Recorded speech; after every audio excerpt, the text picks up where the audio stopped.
Hi guys, we're going to make vegetable and chicken ramen soup.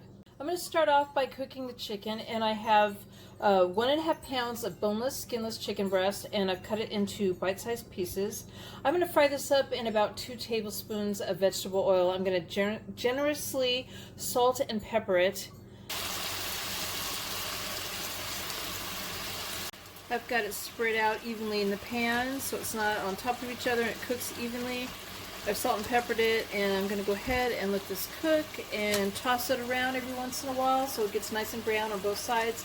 And I'm going to cook it all the way through until it reaches 165 in Fahrenheit. It's nice and golden brown. And you could just get a rotisserie chicken and chop that up and use that in this dish if you want to just make it a little easier on yourself too. Okay, so my chicken's done. I'm going to go ahead and set this to the side. I'm going to add 2 32-ounce containers of chicken broth. This is with the sodium in it.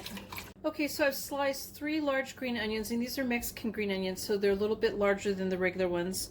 And I have some of the greens I just went ahead and chopped along with it.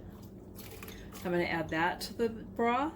1 clove of crushed garlic, half a teaspoon of ground ginger, half a teaspoon of salt, and half a teaspoon of black pepper, 2 tablespoons of sesame oil, 1 tablespoon of rice wine vinegar, 3 tablespoons of low sodium soy sauce, 1 drained can of 5-ounce chestnuts, sliced, 5 cups of broccoli florets, 2 cups of carrot slivers, and I'm going to add the chicken back in.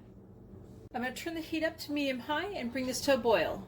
Okay, so I reduced the heat to medium, and oops, sorry about that. I'm going to add 4 packets of like cheap ramen noodle soup noodles.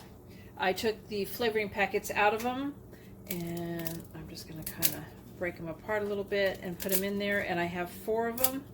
This is so much cheaper than buying just the noodles, and I'll figure out what to do later with the flavor packets.